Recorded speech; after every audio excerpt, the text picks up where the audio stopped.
Hello, everyone. I'm Martha Novak, and this is your show called Real Talk with Martha Novak. Glad to talk with you today. I hope you're having a good week. What a week we've had, huh? Guys, I don't know when you're going to be listening to this show, but today is midwinter, and I'm grateful. I'm grateful for everything. I hope you are too, because it certainly opens the door to a lot of wonderful things. Today's show is going to be about a subject you don't want to talk about. Now, when you hear the title, if you feel like turning the show off, don't. This is something that everybody has to more or less degrees. It's one of our core issues, and it's something that needs to be talked to and said because we don't want to talk about it. It's more of a problem than it should be. So today's show is about shame and how to get over it and how to get past it. And in a healthy way, because we all have our devices. I mean, we've been doing this, right? We isolate, we withdraw, we talk too much, we don't talk at all. We don't form relationships with people. If we do form relationships, we don't form intimate ones. We will do all sorts of things to not go here. So let's go here. That's what I say. Now, to do so, let's do a prayer, and then we'll take off. I've got lots of notes for you today and a good book to recommend, too. Well, hello, Kat. Happy Sunday to you, too, my darling. I'm glad to talk with all of you. I see all of you reporting in. I'm so glad. Thank you. Okay. All right. Here's our prayer. Dear God, who is all there is, you who are all we are, and all everything is in this world, we thank you so much. We stand here in ourselves now, ready to release, ready to surrender certain things to you today. We ask that this be done as we open ourselves to the truth that lies in your enlightenment in us. You are all things. You are who we are, beyond the ego child's mind. You are everything in this world that is part of the oneness with all life. And the thing that links the two, we understand, is the human experience, is us. So we are asking that this system work beautifully today for us as we negotiate the next steps of our surrender and our release from old things like shame. We will say right now that we know nothing, for it is the you through us and through all things that do hold all the answers and the solutions and the steps. And we now let this through. Thank you so much, dear God. We say this prayer in your name. In the name of the Ascended Masters, our love-centered guides and friends, and in the name of each and every one of us listening to the show. And so it is. Amen. Okay, kids, strap yourselves in.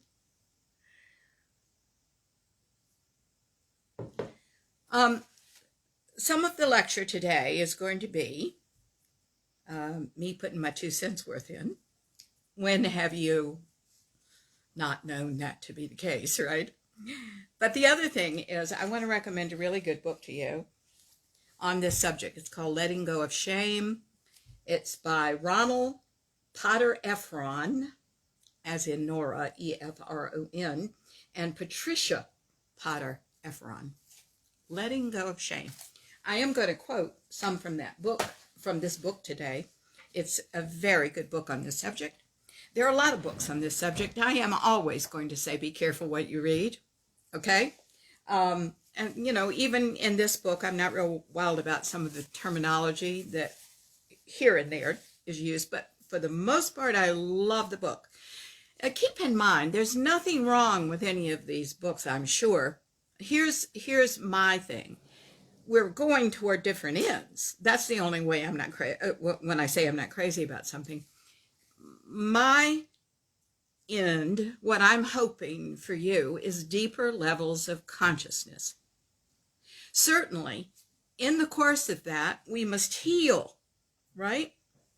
Psychologically, absolutely we must. My purpose does not end with just teaching you about psychology or trying to make you more comfortable in your life right now. And that is what a lot of these books do, and by the way, do very, very well. My job is to go past that a little bit. And that's why I say, let's be more careful with our language, with our ideas. Let's get these things more specific, and let's put them relative to the conscious lessons that you're learning, because you're learning a language, really, here, of the ego, child's mind, and the highest self, and the path. And so I say that, and sometimes I think I don't say it in as much detail as I need to say it. So there we are, you have the detail. That's why I say sometimes the things I do. It's not to disparage others. They do a marvelous job. My job is just something else, and I'm using this as along the way. Now, I'd like for us to start off with their, I should say, because it's I would imagine a husband and wife, maybe a sister and brother, the Potter Ephron's definition of shame. So let's start there. They say, our definition of shame is that it is a painful feeling in one's painful belief in one's basic defectiveness as a human being. That's pretty tough stuff, isn't it? Now, you keep in mind, shame is there in all of us to more or less degrees. I find that a lot of good people deal with shame by taking it even into a pathological arena. And that causes deep distress when you do that. I'll be addressing that as we go along. I may not say it in those words, but you remember, everybody's got this, and this is the thing that nobody talks about. Nobody talks about it. Guys, that's one of the reasons this is so insidious. You're not talking about it. And that's why I'm talking about it today. So let's talk about it together, okay? The healthiest individuals talk about things. I started a class of advanced people a number of years ago. I've been teaching this class 21 years, same individuals in it. And man, we talk about everything. All these people know each other real well. We don't have any secrets from each other at all. And it's a marvelous thing to be able to say, here's my shame. Here's what I'm doing. And we're working on all this together that I'm going to give you. I am going to give you, by the end of our class time today, a very powerful exercise for you that's going to help you take the step forward that you need to help you get over this. All right, so let's give you several things that the Potter Ephrons say here, and then I'll launch off into a few things of my own. They define 5 sources of shame. Well, hello, Michelle. Oh, hello from you from Cashiers, North Carolina. Good morning. She says good morning from Canada, so that's a lovely thing. I love Canada. It's one of my favorite places, and I have some really good friends that often listen to the show. So if you're listening, hello, my darling Hendersons from Calgary. All right. There are 5 sources of shame, according to the Potter Ephrons. There is our genetic and biochemical makeup. There is our American culture, which they hold accountable. But I want to say it goes far beyond our westernized culture. I've found this in every individual I've worked on in the world, quite frankly. They also say a source is our family of origin. Our current shaming relationships are a factor, if we have them, and our own self-shaming thoughts and behaviors. I'm here to tell you that from the standpoint of consciousness and enlightenment, that's the worst, what we do to ourselves. Okay. They go on to say that no single source of shame applies to everybody. That's absolutely true. I've seen shame come in all forms, all right? It could be because you were born with a birth defect. It could be that we're ashamed of the way our minds work. It could be shame because we were neglected and abandoned as a child, and we don't think we have a secret shame that we are unlovable. Now, I'm oversimplifying everything. This is a complex issue. It really is. But that does give you an idea of what we do. And we have many ways to be functional in the world. And they all have to do with suppressing shame. But as a dear friend of mine asked yesterday, well, if I did let go of this, what would my life look like? Let's address that for a minute, because here's the insidious thing about being shame-based. When I refer to somebody who is shame-based, and all of us are to more or less degrees, what I'm saying to you is that this is a low grade, sometimes not so low grade, but most of the time it's a low grade programming that we work from. Many times the shaming was in our past, but we're still protecting ourselves from it in the present. Certainly, if you are being shamed currently, which is on our list, our current shaming relationships, you need to get those relationships straight right away. You need to have a talk about this, because it's just not healthy and good for anybody to continue being shamed. Now, here's the thing. Sometimes we confuse ourselves. In this advanced class that I've had, and most everybody in it have been with me for many years, when I asked them to do the exercise that I'm going to recommend to you, they had a very hard time doing it. In fact, nobody did it well. So I went on and gave them the secrets of the exercise that I was hoping they'd find, which of course they didn't, because here's what I'm saying. Shame confuses us. We can't see the truth when we are coming from a shame programming. But it's like having glasses on that are a certain color. You won't be able to see anything else, right? Because you can only see out of those lenses. Good morning, Sheila. Oh, thank you so much. She said she was looking forward to the talk. Well, Sheila's a good friend. Well, thank you so much, darling. I appreciate it a lot, and wish all of you well and love you. Okay? We're all in it together, aren't we? I'm glad that we're all here walking this journey together. You have no idea. I mean, it is a privilege to do so with you. So, if we have this low grade programming, here's the insidious thing. It influences everything. Michelle asked a really good question. Can the shame programming be brought over from a past life?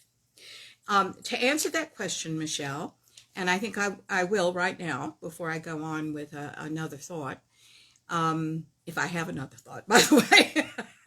I just never know.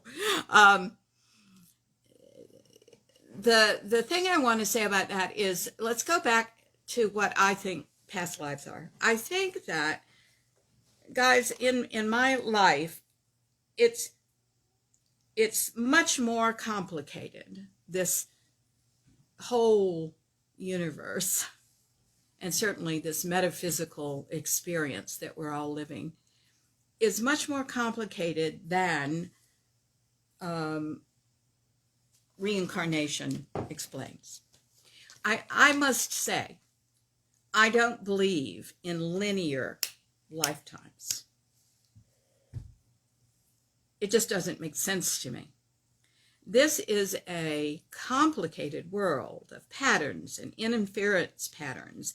And if I am going to adopt anything that is my belief system beyond what we have here, I believe that maybe all time is right now, and that there are many dimensions of us in this thing called now. It's a mind-blowing concept, and one, don't think for a minute that I can get my mind around. But of course, I'm not supposed to. I'm just supposed to do my job. In my job, when I'm working in private sessions, from time to time, karma comes up. To make this more specific to your question, karma comes up. But what I find karma is not this linear lifetime thing, but a dimension of yourself that possibly, in my belief system, may be going on right now. These things do sometimes have an influence on us, because when these things come up, it is not to be, what do I want to say? Not to satisfy some sort of vain curiosity on our parts of what our lifetimes could be. They are specific stories that have a psychological hold, or imprinting you on the present time. So to answer your question, yes, but I wait for these things to come up. I don't go looking for them. And the reason I don't is one of the reasons that things don't release in us. There are actually two reasons. One is because whoever is doing this work on you needs to address the mental, the emotional, the physical, and the spiritual dimensions, the bodies, because everything is a gyre, right? And in that gyre, we are following a path of how you're wired so we can release you from that old wiring. So we need to look at the four bodies, and I'm taken in my work with you. I'm taken all around to visit all of those things in a very specific way. You're not released until, second point, we get the bottom line. There is a bottom line that most people don't get to. And the reason, good, thank you, Michelle. Most people don't get to that because they just want to feel better. Well, somewhere along the line, you do feel better. But if you really want the issue gone, we got to find what that bottom line is. And it is about following the gyre to get to that. And boy, do you know, and do I know, when we hit there, it's like energy is so released, right? I do apologize. Let me tell you what's going on, because I'm getting some phone calls that don't know I'm doing a radio show. My little cat, Franzi, had to be at the vet recently, and they found lymphoma, which is certainly not good news. They are calling right now because they don't know I'm doing a radio show. So I apologize for all the sounds. I will call them back, certainly, as soon as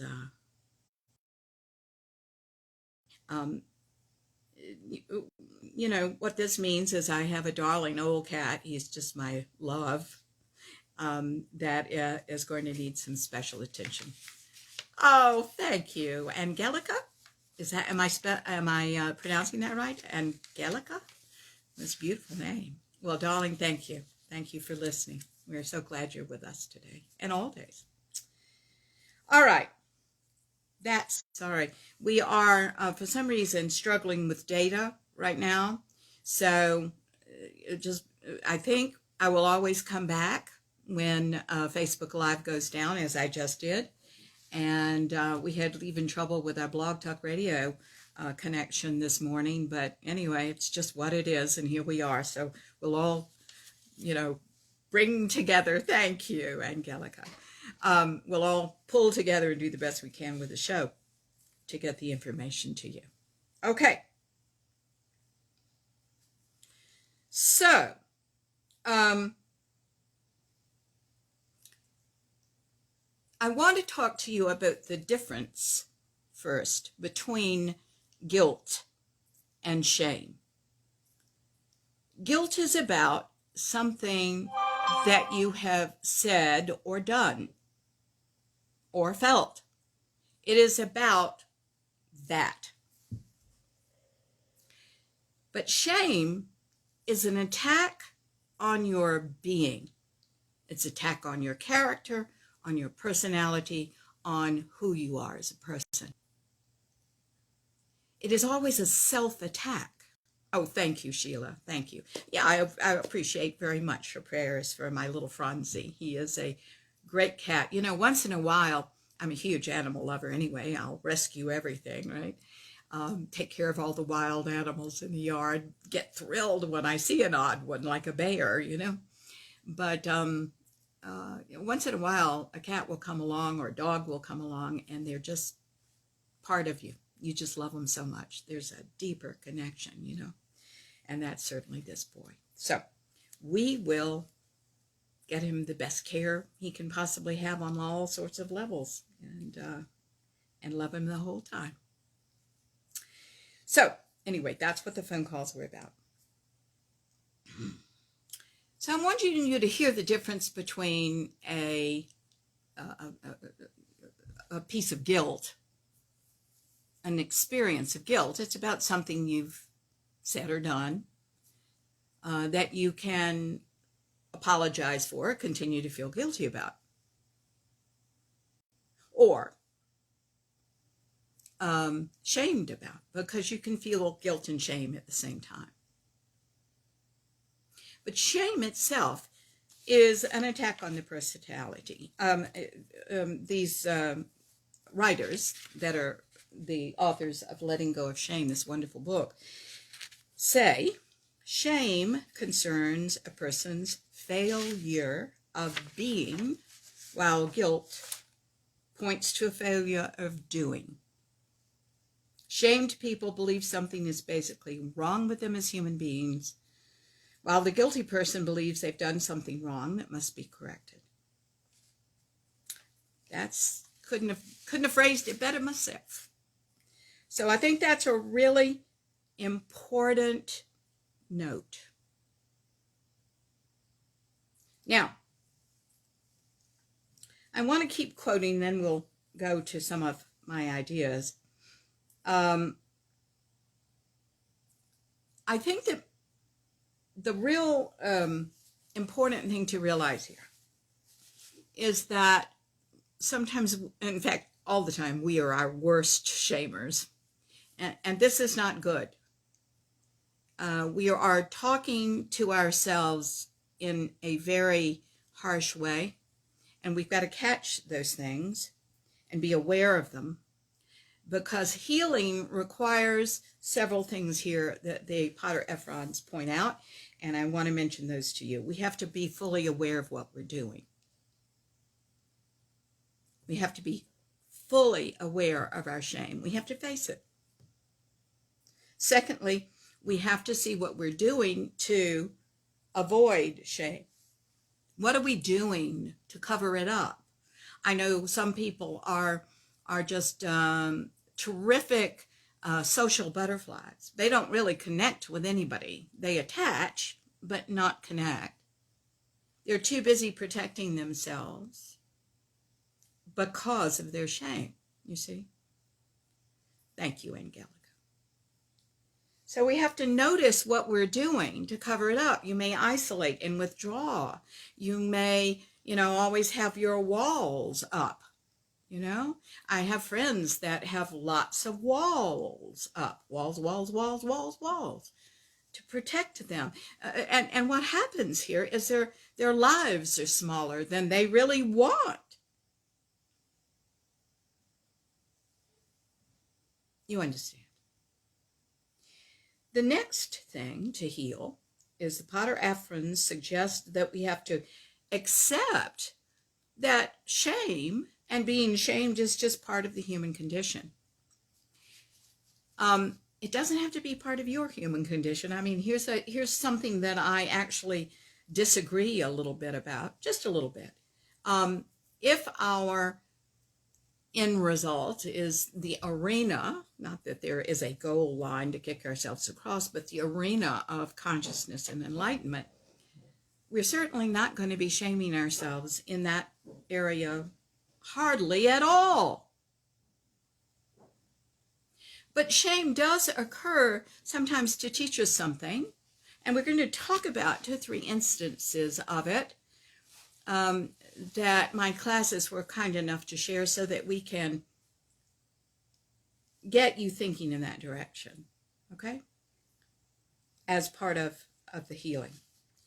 Certainly, at certain points in our life, it is part of the human condition. It isn't, it's definitely part of the egoic child's mind, you know? There was an image that I used in class this week, which was this. We were talking about why we all had the childhoods that we have, right? And I used the image of a slingshot. Remember those the toys that we used to play with, the slingshots? Okay. If you hold a slingshot in your hand and you're pulling back the projectile, whatever you're pulling back, do you realize you're pulling in the opposite direction to provide the thrust forward of that projectile? This is no different.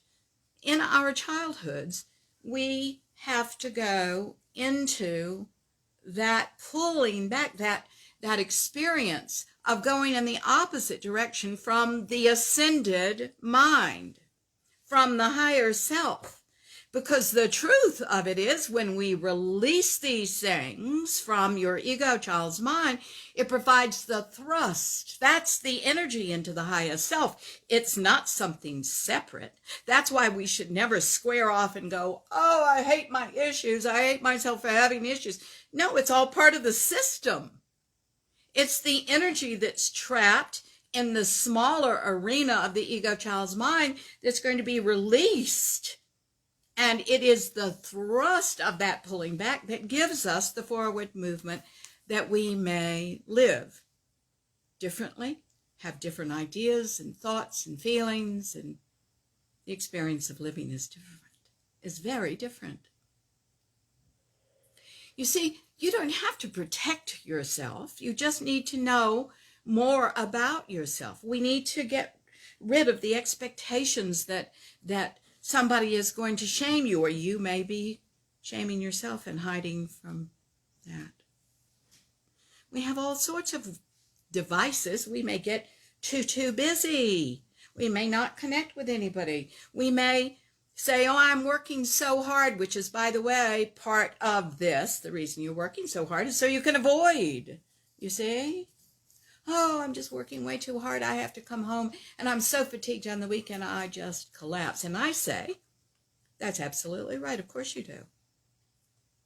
But why are you working so hard? Instead of pacing yourself and living a full and dimensional life, which you say you want. Okay, now going back to the list. Sorry, I went somewhere else, didn't I? Okay, so become fully aware of your shame to heal it. Notice your defenses against shame. Very important. That's what I was talking about. Accept a certain amount a certain amount of shame as part of the human condition. Yes, it certainly is part of the ego child's mind. It's there to teach us we have it and to help us grow past it. We're going to have to challenge shame. I'm going to show you how to do that according to an exercise that I created. And we're going to set positive goals for yourself to help replace shame with self-worth. They are certainly right. Shame pulls down your self-esteem like nothing else. And here's the irony, too. Because of our habitual behaviors of being shamed, if we were shamed as a kid, if we grew up shamed and humiliated and ridiculed by our family or neglected or abandoned, we think, now this is in your subconscious mind, it's not something you necessarily consciously think about. That's how to treat yourself. That's how you were treated. What other way is there to treat yourself? That's a wrong feeling. And we have to wake up to what we're doing and realize, wait a minute. That's just the way I was treated as a child, and now I'm doing it. By the time you get out of your house, you feel psychologically, subconsciously, that you need it. You don't. You don't. Consequently, if you came from a real judgmental household, let me tell you, you're using that in life. So we have to change the programming, and that's what we're talking about today.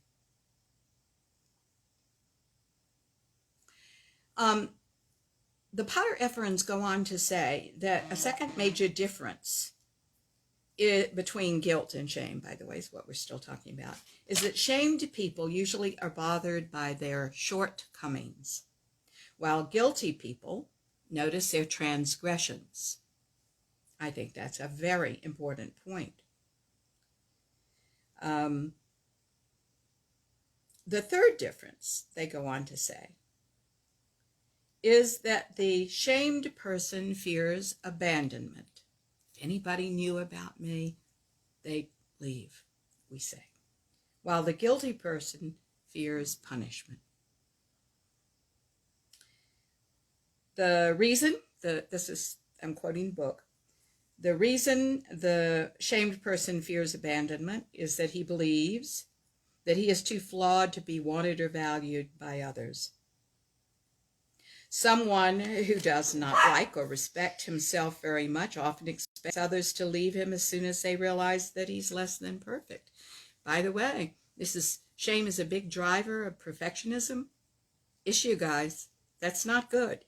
Okay, we all want to try to do our best, but you have to have everything perfect in just the way you saw it in your child's mind. Fantasy will rush in to help you do that, by the way. You got to wipe that away. That's all an issue. That's all part of a system of issues, quite frankly. You see, a lot of these things like perfectionism and OCD and things like that, they rush in when you've got shame to build your structure so you can function well. But is it healthy? Is it going to get you into these higher levels of consciousness where everything's just fine and everybody does their best and, we go on, right? No, it will actually block you. Those are fixations that psychology says happen in our lives. These fixations, I'm here to tell you, are energy. That's what a fixation is. Nobody ever says that, but there it is. They are fixations of energy. So if we're trying to accept ourselves fully, wholly, and be part of the oneness with all life and the oneness with God, same thing. We have to release these things so all the energy that's available to us comes back to us to use in this moment of decision. What are you going to do with this moment? Thank you for sharing with me and writing me. And oh, Kat, I don't know what you wanted me to repeat. I just saw your note. Will you tell me what you wanted me to repeat? I'll go back and repeat it. I just looked down and happened to read that note. You know me, I kind of get going on a tangent. So tell me what you want me to repeat, and I will do it. By gosh. And you're welcome to do that. Oh, she was just saying it's okay. I must have maybe double back to it. I am a wordy little thing, aren't I? Okay. Thank you, sweetie.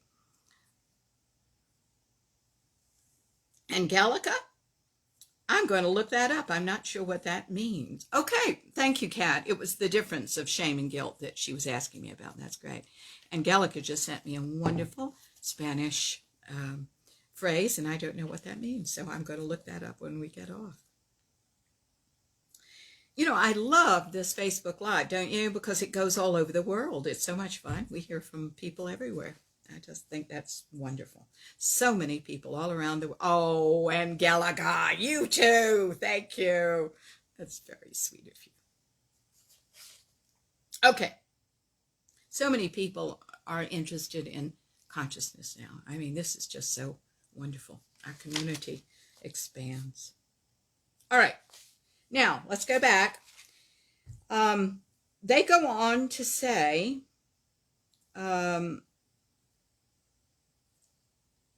that shame can be more difficult to heal than guilt because it's about the person rather than specific actions. The shame person heals by changing her or his self-concept so that he or she gains new respect and pride. We're going to talk about an exercise along those lines. I don't think we have to suffer so much. We just have to have this really strong intention that we're going to get it. You know, I can't do anything together. We make a really good team on the radio and in private session, but I can't do anything if your intention isn't there to absolutely heal. Isn't that wonderful? So this is about, are you going to go get it or not? It's down there, I guarantee you. And we're all here together at this point in our lives. I say, go for it. Let's go get it. Let's go get it. Okay. The Ephrons do say that the problems of shame and guilt sometimes blend into each other. And so sometimes it's impossible to distinguish between the two. But why distinguish between the two? The fact is, we've got to get that little bundle that is whatever is you. Guilt can lead toward shame. Shame can lead toward guilt. That's just the truth. So we will talk about all of that today and more.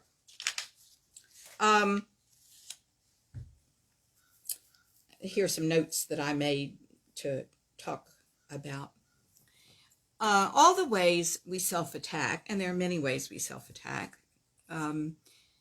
Science has proven, and if you all want to know the the specific reference, because I've forgotten what it is, it's in my first book, The Life You Want. But here's the note that I take forward from that, because I don't remember which university did this test. But they have proven or supposed that people that are very reliant on their brains think 1,000 thoughts an hour. 1,000 thoughts an hour. That's a lot, right? What are they?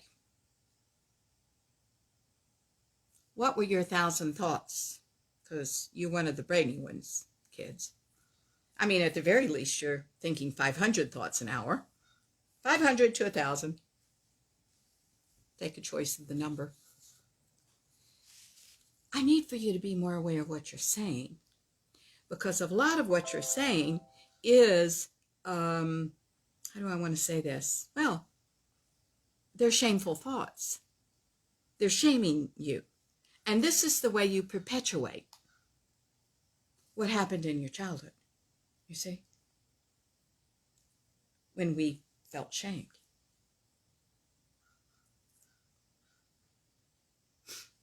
I'm thinking of one specific, actually two specific instances I can tell you about.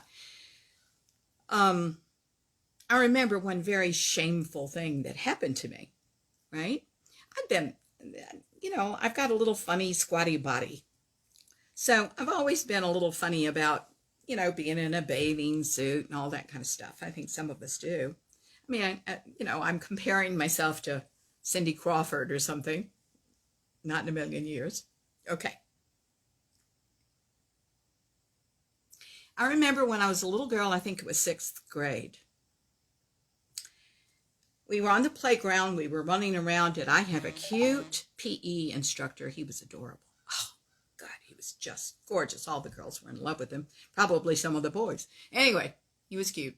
We were out on the playground. This was an old house. It was kind of a dusty old playground, right? And I was running, and I slipped. And when I slipped, my dress, because we were in uniforms, went above my head, and there was my little butt there for all the world to see.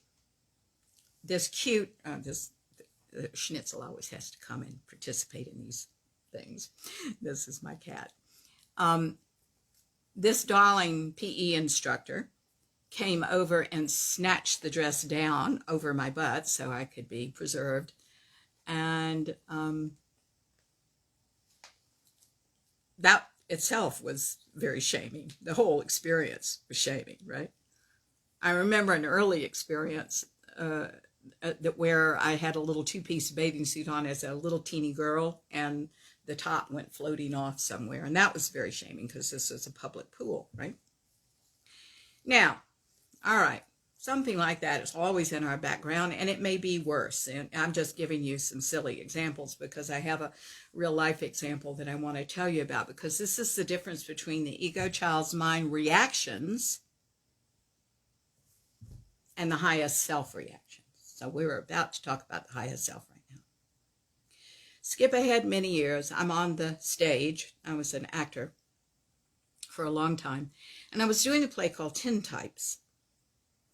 And I was playing Anna Held in Tintypes, who is a Ziegfeld Folly star.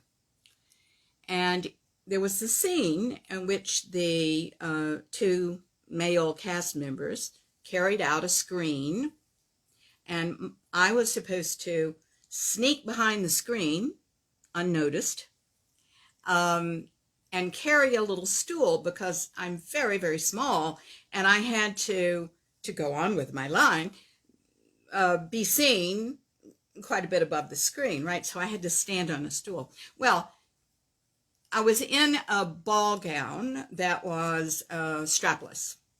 So knowing that I had to be in this ball gown that was strapless, I couldn't wear any underwear, right? I had to not wear a bra so I could do a very quick change, and it was a very quick change into this ball gown, quickly be zipped up by the stagehand, thrown on the stage behind the screen, carrying the little stool, all right? I had not practiced in the ball gown. It was one of those things that was delivered the day of my, the opening night.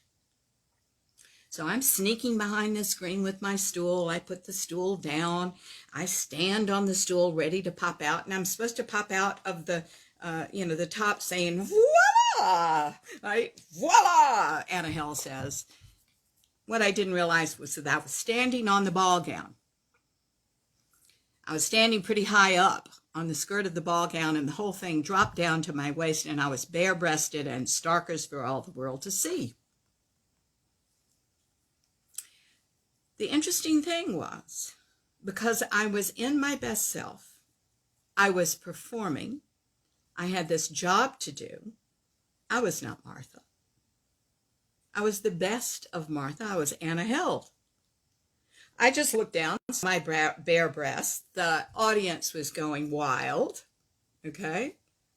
Yes, exactly. Thank you, Michelle. She's as shocked as I was.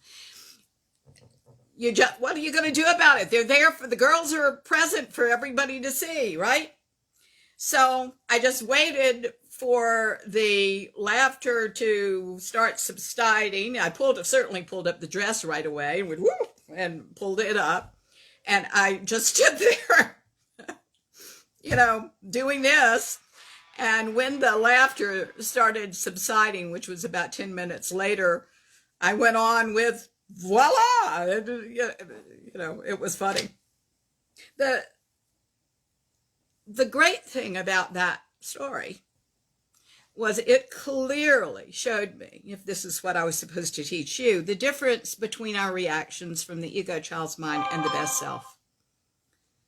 I could have been in that moment the little girl with her butt in the air, or I could have been something else. We're all born to be something else. We can't help what happens to us in life, dears, but you can help your reaction. And your reaction is influenced by whether you are in the ego child's mind or the highest self, and whether you are going after the shame to get rid of it. There's no reason for you to be shamed now.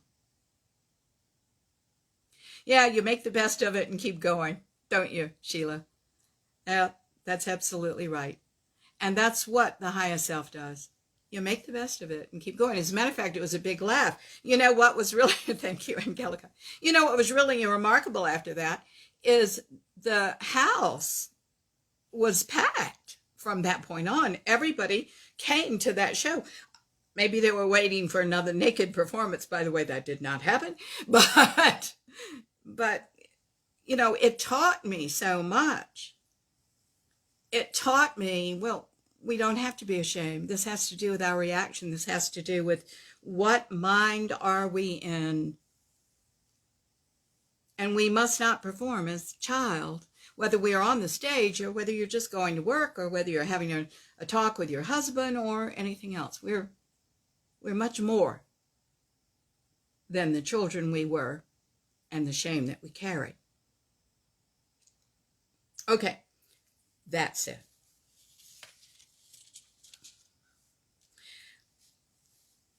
Shame happens to be really a core issue.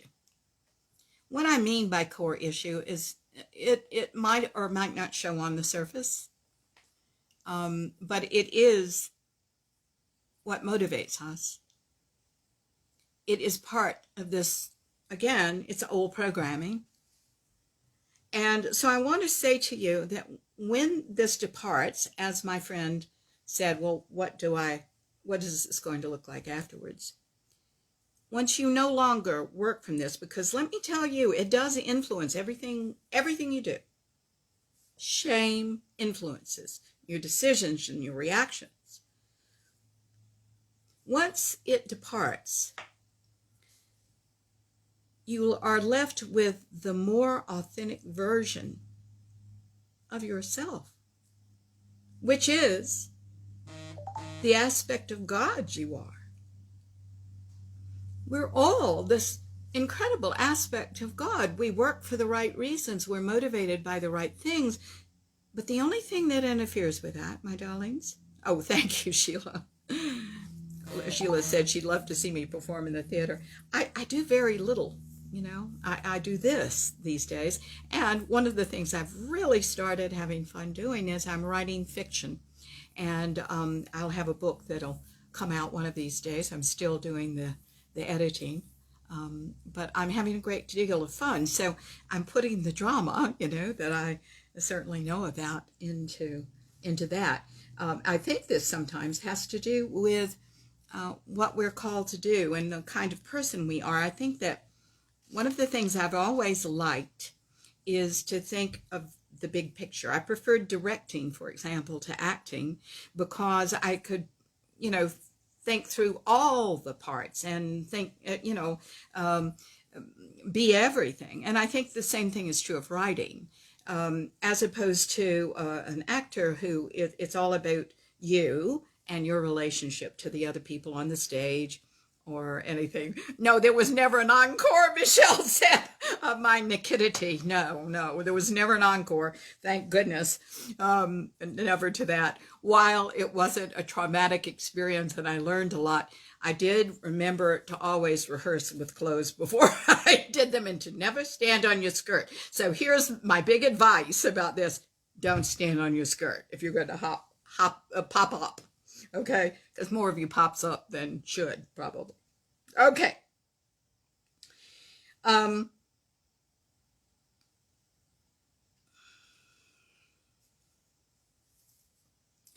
There are certainly physical symptoms that go along with being ashamed. Sometimes we can't meet somebody's eyes. Sometimes we are having a hard time looking forward. Our hearts may pound. time may seem to crawl, we talk too much or too little, all those things. We can feel sick in some way with our shame. But I'd like to go on now to talk about what to do to get rid of it.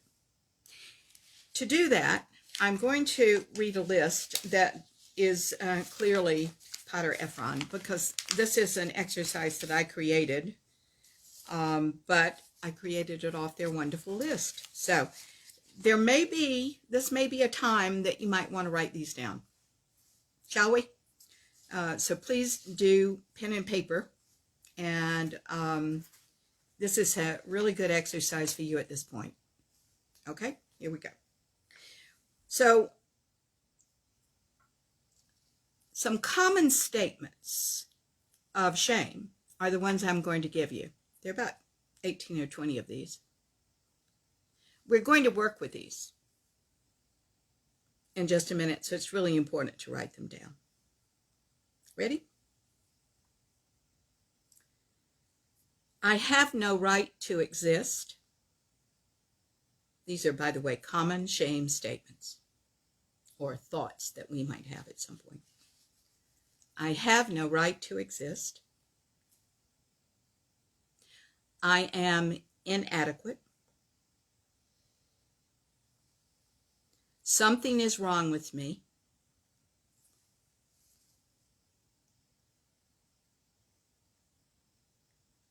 I am not worth loving. I am a mistake.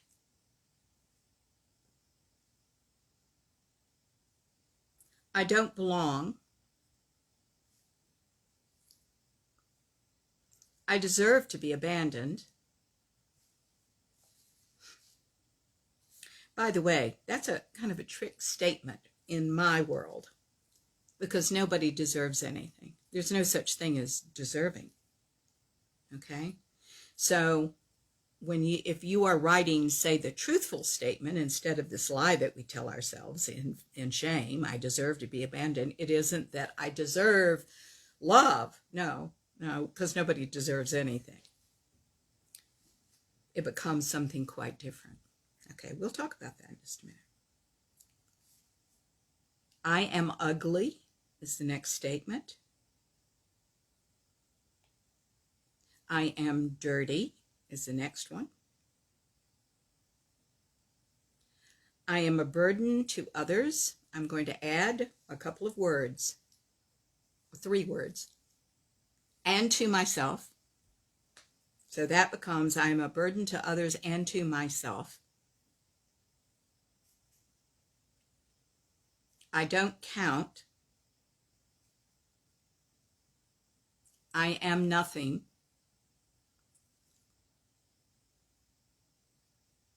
I deserve criticism. Remember that deserving is only a word in the ego child's mind.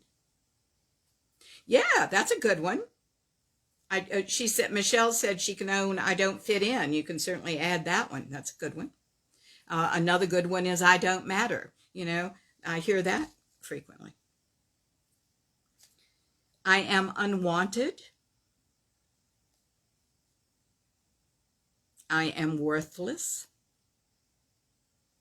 Don't let me go too fast, kids. I am dishonored. I am not good enough. I am humiliated.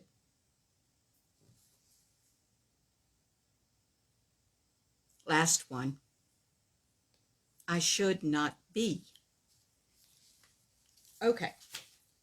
Now, let's show you what to do with that, not just tell you what to do with it, because this exercise, I'm going to tell you the secret for this exercise.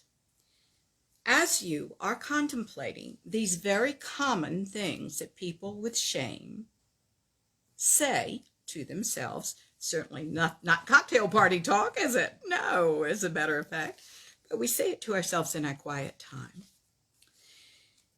What we want you to do is contemplate this list and think of a story. Like I gave you, 3 stories certainly from my past that were shame-based or could have been. So I want you to concentrate on the shame-based stories.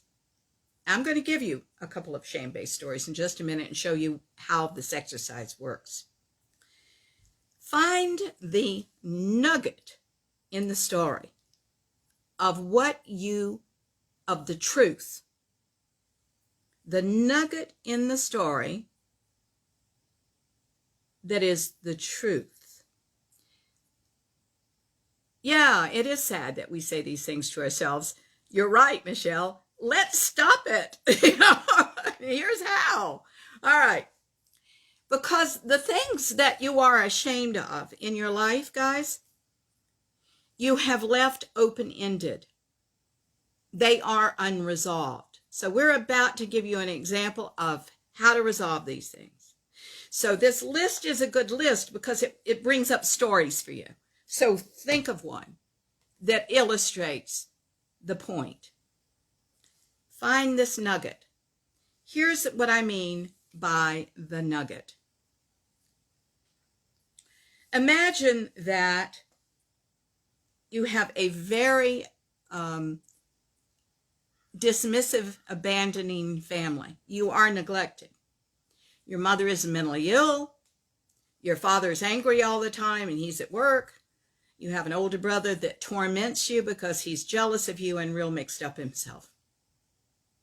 He tortures you every single day of your life, physically or emotionally.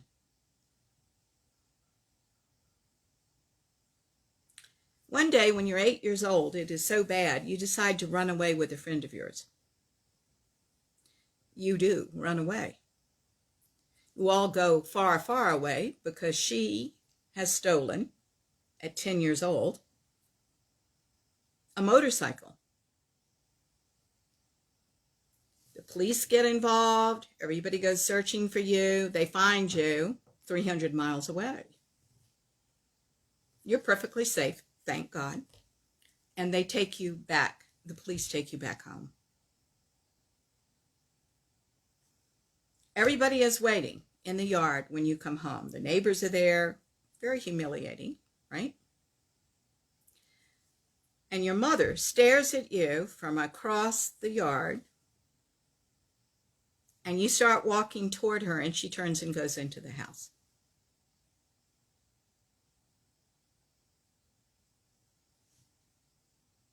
She turns and goes into the house. Okay. Now, what I want you to realize is, and this happened to one of my dear friends, did you ever, if that was your story, did you ever once say, I had a reason for running away? Because if you don't have a reason for running away, if you don't say that to yourself finally, and say, I was right to feel what I was feeling, and I made the attempt the best way I knew how to get out of this horrible situation. Metaphorically, you went in the house with your mother and you turned against yourself. You abandoned yourself. You didn't say, by God, I was right. I had a reason for doing what I did. Shame occurs when you're not on your side. In fact, every shame line that I've just given you, that the Potter Ephrons, thank you, darling, that the Potter Ephrons put on this page, every single one is an abandonment of self because you never gave yourself credit for having a reason for doing what you did. There's the nugget. Your mother turned away and went into that house, and you followed her energetically. You never gave yourself credit for, by God, I was right. I was right to try to run away. That's the healing power of this. Now, I had a friend say to me when we were doing this exercise, she said, a student, she said, I have a lot of anger when I'm doing this. And I say, well, that's a step up from shame. I'm not going to let you keep that anger, by the way. But do you understand, if this is a ladder that you're walking up to get out of the pit of shame, by God, step on that rung that is your rage. Yes, you're not going to need it eventually. The reason you're enraged is that you've suppressed yourself for so long. These things have been open and influenced your life. Thank you, Sheila. Sheila said that she had to leave right now, but she was going to watch the replay. It's not a bad idea to watch the replay and take notes. Really, I want to say that. I would do it.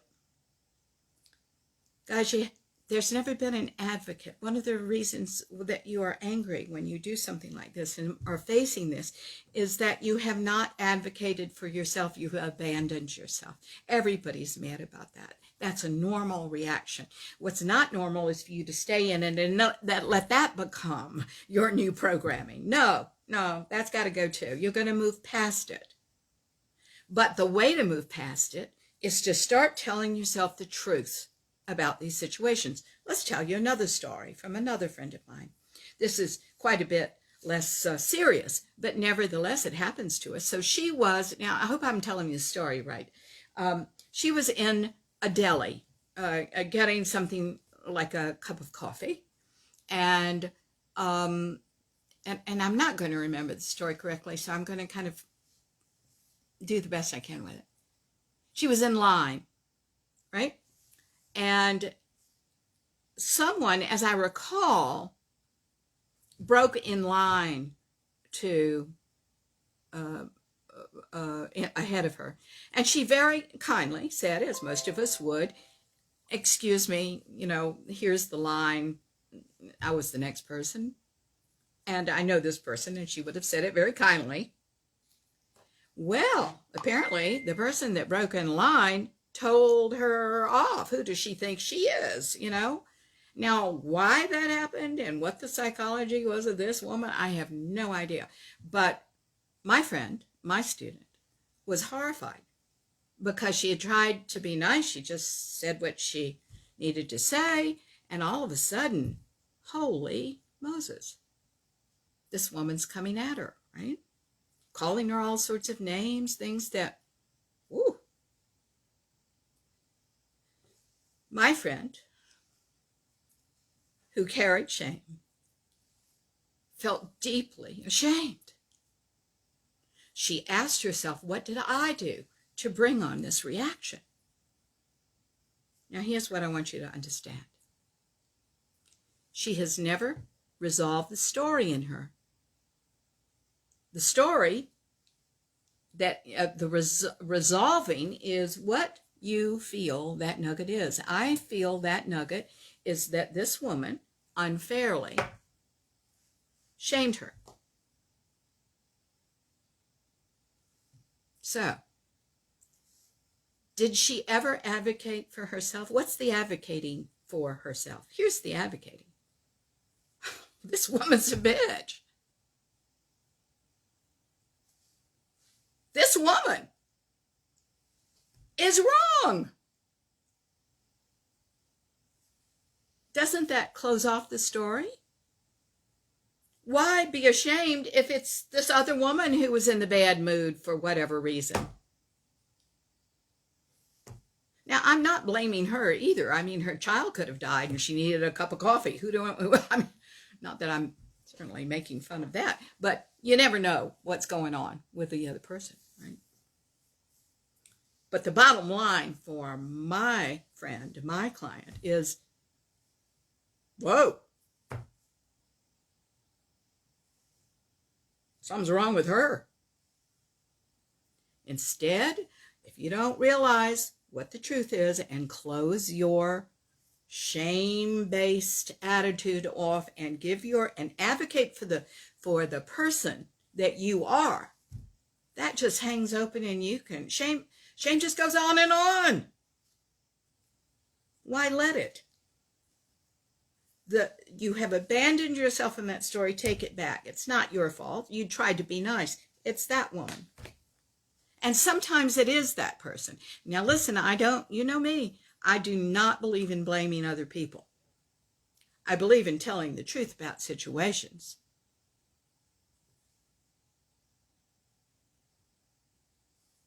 So when you say, woo, okay, in your head, I'm closing off this story, the other person was just mean and hateful. The end. That's not a blame of her. That's just the story that you need to see and say, wait a minute, okay, I'm not to blame. In that instance, no. And yet, that happened years ago, and she's been carrying this, and it's been bothering her ever since because there was no advocate for her. Hear me again, please.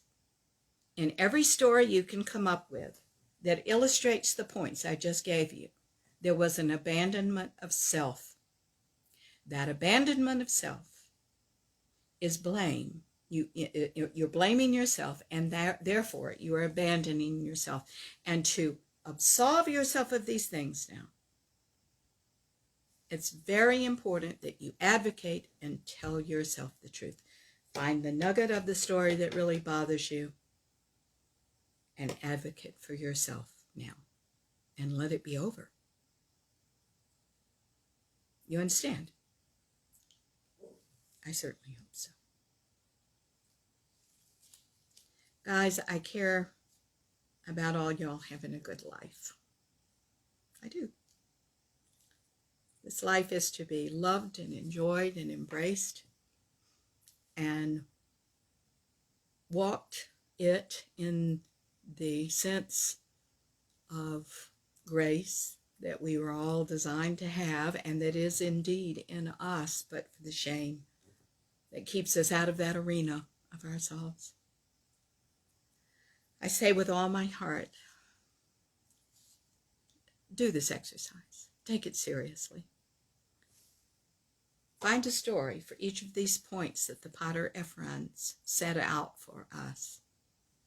Find the nugget. Advocate for the child.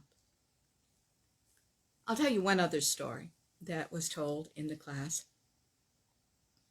because this woman did not find the nugget of the story well, and I'm giving you this example as a little warning to you to think and be more aware because of this story. Okay, so she said it was one of these things she was reacting to. I'm not wanted. She said she went back to seeing herself sitting on a hill with her little dog, alone and crying her eyes out. Now, she told me this story before, but to help her get to this, I said, okay, that isn't the shame. She said, but I felt ashamed. I said, but that isn't the source of the shame. What's the source of the shame?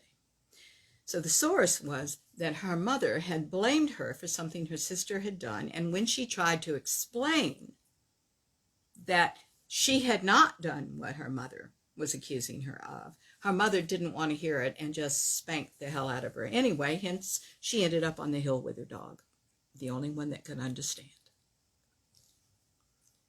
I said, so the source of that, what hurts you most about that story? And certainly, nobody likes to be accused unfairly, but that's not the source, is it? Because people do misunderstand. The source is nobody listened to you. The source is the mother didn't listen. People can misunderstand you, but do they listen? That was the nugget. So I said, now, what are you going to say to yourself? Because you didn't get that piece. You didn't get anybody to ever listen to you. She said, I'm going to listen to myself from now on, and I'm going to really dedicate myself to hearing myself and helping myself. Now you've got something that's going to cure your shame, you see. The mother didn't listen. Are you going to? That frees you. But you got to make, and I will say, because what did he say in the beginning? You've got to acknowledge your shame. Is that what he said? Oh, the cat is on that part of that page. He's sprawled on top of it, so I can't find it again. But the first thing we said was, for God's sake, realize that you have shame, right? Realize you have it. And this is how to do that. Find the stories that go with these lines. Find the nugget. Gorbachev said the true tragedy of the 21st century is that people don't listen until it's too late. Fabiola, wonderful. That's a great quote. Thank you, sweetheart. Yeah. So, the point was not that her mother didn't listen, but that she doesn't listen to herself now because she's always shaming herself. That's pretty chronic with this person. And now she needs to listen. I hope those stories help you, because I think that this, by the way, is a very complicated exercise to do. First of all, I'm asking you to do an exercise on the one thing you don't want to talk about. But it needs to be said. And there needs to be an advocate for you now. Even if she's mad, even if he's mad. Advocate for you. You have a reason to do what you do. You may not have all the story. The little girl that was 8 years old and went 300 miles away. That wasn't a great move. But she was right to want to do it.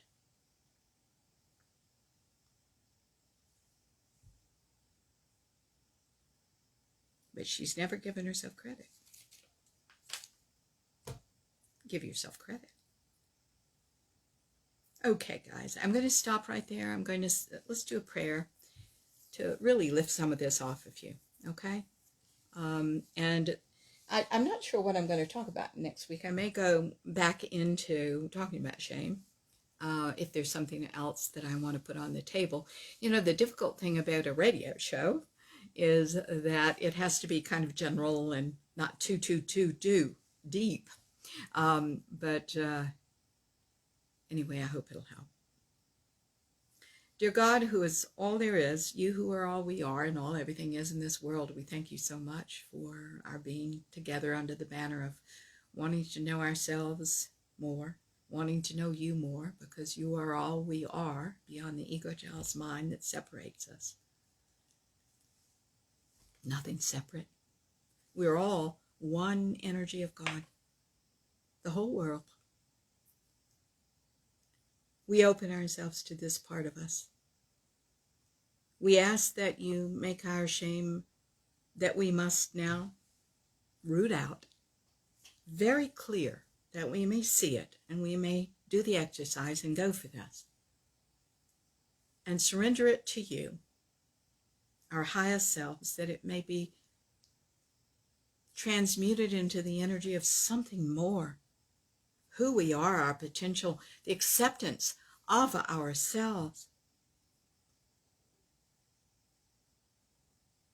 The joy of being in this moment and making it a good one in you. Thank you, dear God, for all of this. These dear people who want more in their lives and who want to contribute more in the world. We thank you for all of this. We now say this prayer in your name and in the name of the Ascended Masters, our love-centered guides and friends, and in the name of every single person listening to the show. And so it is. Amen. Guys, thank you so much, too, for getting the word around about these shows.